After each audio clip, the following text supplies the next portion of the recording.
በሽተኛ ሆኜ በሽተኛ ድረሽልኝ ብዬ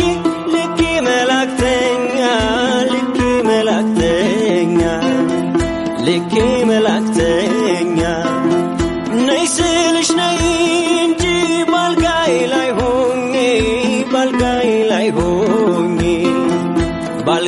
ላይ ሆኜ ብቅ ብለሽ ጎብኚኝ እንዳልወቅስሽ